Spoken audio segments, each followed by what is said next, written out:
Joe Biden and the Security Conference have a long-standing connection. Since his first visit as a young senator, he's returned to Munich time and again. For example, in 2009, when he just assumed what would become the second highest office of his career. Of course, this was great news for me. Never before had the sitting Vice President of the United States participated in the Munich Security Conference. During his visits as Vice President, Joe Biden presented himself as a staunch transatlanticist. Europe, all of you, are the cornerstone of the United States' engagement in the rest of the world. At Hotel Bayerischer Hof, Joe Biden also met with the German Chancellor. Just like him, Angela Merkel has been a frequent guest at the Security Conference ever since her time as opposition leader in the German Bundestag. For many observers, her remarks at the conference 2 years ago rank among her most passionate speeches. Because we realize that there is tremendous pressure on our classical, familiar order. The question now is whether we fall apart like the pieces of a puzzle and believe that each of us can best solve the problem on their own. And as a German Chancellor, I can only say, in that case, our chances are slim.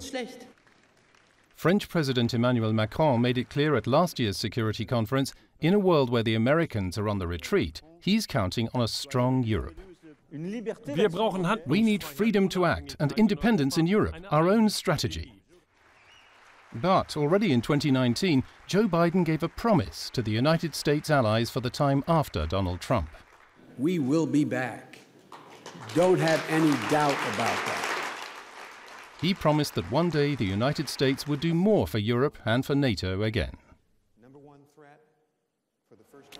Ladies and gentlemen, making the transatlantic partnership work means reinvigorating ties among key countries in Europe and in North America.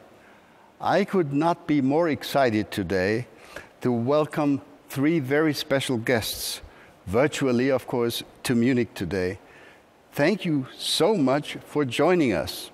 A very, very warm welcome. Good morning to Washington, D.C. Hallo nach Berlin. Et bonjour à Paris. Mr. President, Monsieur le Président, Frau Bundeskanzlerin, we are so excited to have you here together and have you talk about a new transatlantic agenda. And I'm sure you are aware that Boris Johnson will join this program a little later. He was still busy with wrapping up the G7 meeting in which you all participated earlier. So now, as our first speaker in this program, it is my privilege to welcome the 46th President of the United States. President Joe Biden has truly been a loyal and long-term friend of the Munich Security Conference. In 2019, Mr. President, you said in this very place, in this very hall, we will be back. Mr. President, thank you for keeping that promise. We welcome you back to the stage, and you have the floor. Thank you so much. Thank you, Mr. Ambassador. It's great to be with Angela and Emmanuel. We just spent a part of, from Washington perspective, morning together. But I want to say hello to everyone and thanks you at the Munich conference for hosting this special session. For decades, as you pointed out, I participated in the Munich Security Conference as a U.S. Senator, joining my colleagues on both sides of the aisle to affirm the importance of the transatlantic partnership. 3 times as Vice President of the United States, including delivering the first international foreign policy address of the Obama-Biden administration in the first months we were in office. And 2 years ago, as you pointed out, when I last spoke in Munich, I was a private citizen. I was a professor, not an elected official. But I said at that time, we will be back. And I'm a man of my word. America is back. I speak to you today as President of the United States at the very start of my administration, and I'm sending a clear message to the world. America is back. The transatlantic alliance is back. And we are not looking backward. We are looking forward together. It comes down to this. The transatlantic alliance is a strong foundation, the strong foundation on which our collective security and our shared prosperity are built. The partnership between Europe and the United States, in my view, is and must remain the cornerstone of all that we hope to accomplish in the 21st century, just as we did in the 20th century.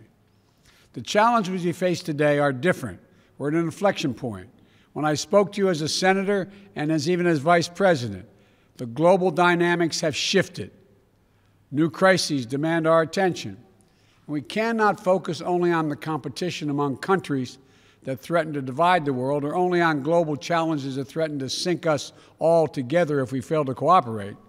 We must do both, working in lockstep with our allies and partners. So let me erase any lingering doubt. The United States will work closely with our European Union partners and the capitals across the continent, from Rome to Riga, to meet the range of shared challenges we face. We continue to support the goal of a Europe whole and free and at peace. The United States is fully committed to our NATO alliance, and I welcome Europe's growing investment in the military capabilities that enable our shared defense. You know, to me and to the United States and to us, we'll keep faith with Article 5. It's a guarantee. An attack on one is an attack on all. That is our unshakable vow. And the only time Article 5 has been invoked was after the United States was attacked on 9/11. You, our allies, joined us to fight al-Qaeda, and the United States committed to consulting closely with our NATO allies and partners on the way forward in Afghanistan. My administration strongly supports the diplomatic process that's underway and to bring an end to this war that is closing out 20 years. We remain committed to ensuring that Afghanistan never again provides a base for terrorist attacks against the United States and our partners and our interests. Our European partners have also stood with us to counter ISIS. Just this week, NATO defense ministers endorsed significant expanded training and advisory mission in Iraq, which will be vital to the ongoing fight against ISIS. We cannot allow ISIS to reopen and regroup and threaten people in the Middle East and Europe and the United States and elsewhere. And while the United States is undergoing a thorough review of our own force posture around the world, I've ordered the halting and withdrawal of American troops from Germany. I'm also lifting the cap imposed by the previous administration on the number of U.S. forces able to be based in Germany. I know the past few years have strained and tested our transatlantic relationship, but the United States is determined to re-engage with Europe, to consult with you, to earn back our position of trusted leadership. Earlier today, as was referenced, I participated in the first meeting of the G7 leaders, where I spoke about the dire need to coordinate multilateral action to address COVID-19, the global economic crisis, and the accelerating climate crisis, and so much else. Achieving these goals is going to depend on a core strategic proposition, and that is the United States must renew America's enduring advantages so that we can meet today's challenges from a position of strength.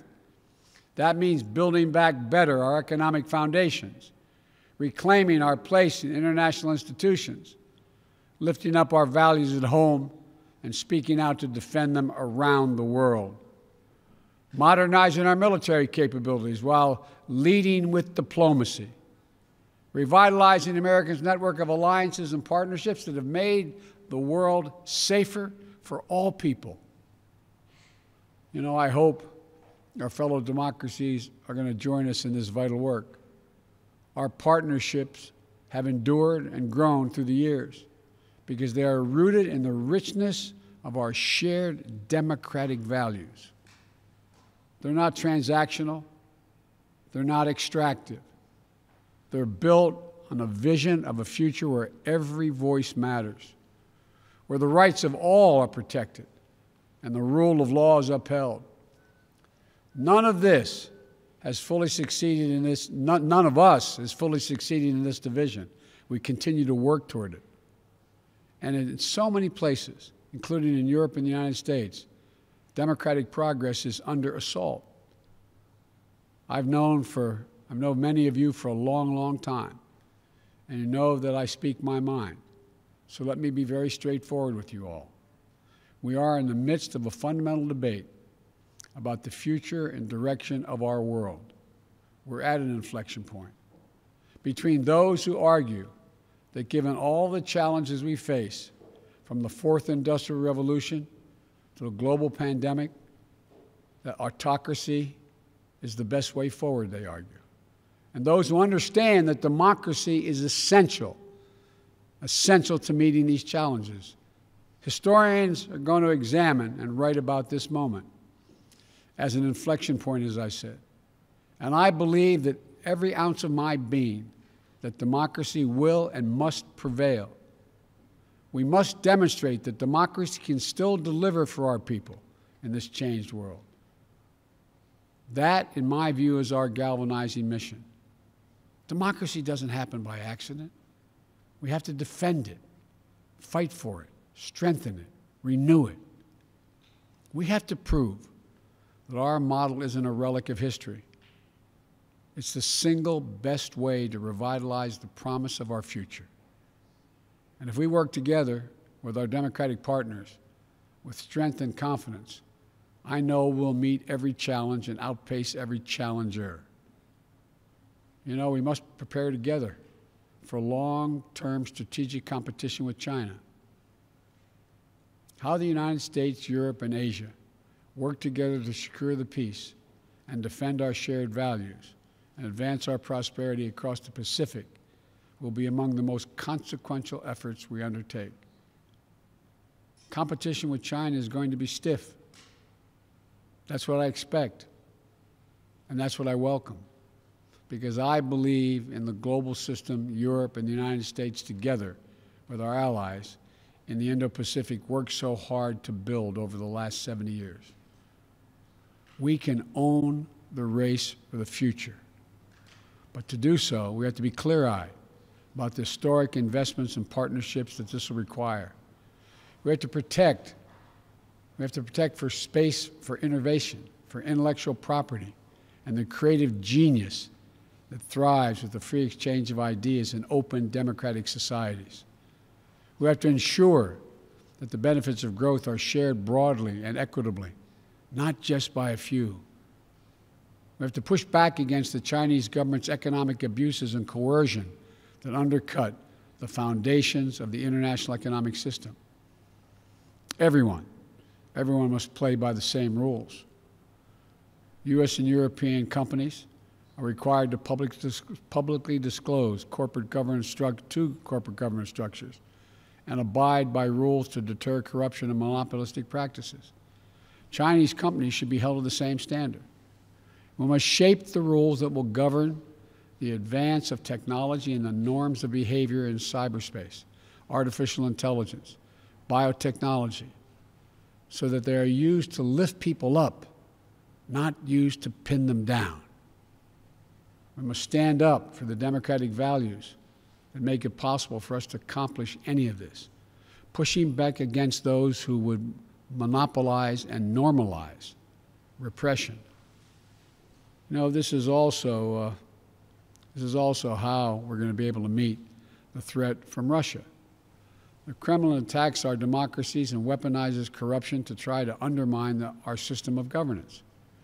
Russian leaders want people to think that our system is more corrupt or as corrupt as theirs. But the world knows that isn't true, including Russia's own citizens. Putin seeks to weaken the European project and our NATO alliance. He wants to undermine the transatlantic unity and our resolve, because it's so much easier for the Kremlin to bully and threaten individual states than it is to negotiate with a strong and closely united transatlantic community. That's why standing up for the sovereignty and territorial integrity of Ukraine remains a vital concern for Europe and the United States. That's why addressing recklessness, Russian recklessness, and hacking into computer networks in the United States and across Europe and the world has become critical to protecting our collective security. The challenges with Russia may be different than the ones with China, but they're just as real. It is not about pitting East against West. It's not about we want a conflict. We want a future where all nations are able to freely determine their own path without a threat of violence or coercion.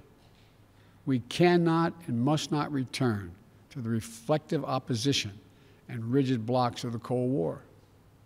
Competition must not lock out cooperation on issues that affect us all. For example, we must cooperate if we're going to defeat COVID-19 everywhere. My first presidential national security memorandum focused on surging health and humanitarian responses to defeat COVID-19 and to better prevent and prepare for the next pandemic. Today, I'm announcing that the United States is making a $2 billion pledge to COVAX with the promise of an additional $2 billion to urge others to step up as well. Yet even as we fight to get out of the teeth of this pandemic, the resurgence of Ebola in Africa is a stark reminder that we must simultaneously work to finally finance health security, strengthen global health systems, and create early warning systems to prevent, detect, and respond to future biological threats, because they will keep coming. We have to work together to strengthen and reform the World Health Organization. We need a UN system focused on biological threats that can move quickly to trigger action. Similarly, we can no longer delay or do the bare minimum to address climate change. This is a global existential crisis, and we'll all suffer the consequences if we fail. We have to rapidly accelerate our commitments to aggressively curb our emissions and to hold one another accountable for meeting our goals and increasing our ambitions. That's why, as president, I immediately rejoined the Paris Agreement. And as of today, the United States is officially, once again, a party to the Paris Agreement, which we helped put together. On Earth Day, I will host a Leaders Summit to help drive more ambitious actions among the top emitters, including domestic climate action here in the United States. I'm grateful for Europe's continued leadership on climate issues over the last 4 years. Together, we need to invest in the technological innovations that are going to power our clean energy futures and enable us to build clean energy solutions to global markets. The threat of nuclear proliferation also continues to require careful diplomacy and cooperation among us. We need transparency and communication to minimize the risk of strategic misunderstanding or mistakes. That's why the United States and Russia, notwithstanding other competition, extended the New START Treaty for an additional 4 years once I was sworn in. That's why we said we're prepared to re-engage in negotiations with the P5+1 on Iran's nuclear program. We must also address Iran's destabilizing activities across the Middle East. And we're going to work in close cooperation with our European and other partners as we proceed. We'll also work together to lock down fissile and radiological material to prevent terrorist groups from acquiring and using them. Look, the range of challenges Europe and the United States must take on together is broad and complex. And I'm eager to hear next from my good friends and outstanding leaders, Chancellor Merkel, about her thoughts on the way forward together. So let me conclude with this. We cannot allow self-doubt to hinder our ability to engage each other or the larger world. The last 4 years have been hard, but Europe and the United States have to lead with confidence once more, with faith in our capacities, a commitment to our own renewal, with trust in one another, and the ability of Europe and the United States to meet any challenge to secure our futures together. I know we can do this. We've done it before. Just yesterday, after a 7-month, 300 million mile journey, NASA successfully landed the Perseverance rover on Mars. It's on a mission of exploration with elements contributed by our European partners to seek evidence of the possibility of life beyond our planet and the mysteries of the universe. Over the next few years, Perseus has been called, but Perseverance will range and collect samples from the red planet and pile them up. So another mission and rover, envisioned as a joint effort between NASA and the European Space Agency, will retrieve this trove of scientific wonders and bring it home to all of us. That's what we can do together. If our unbound capacities to carry us to Mars and back don't tell us anything else, they tell us we can meet any challenge we can face on Earth. We have everything we need. And I want you to know the United States we'll do our part. We'll stand with you. We'll fight for our shared values. We'll meet the challenges of this new moment in history. America's back. So let's get together and demonstrate to our great-great-grandchildren when they read about us that democracy functions and works, and together there's nothing we can't do. So let's get working. Thank you all very much.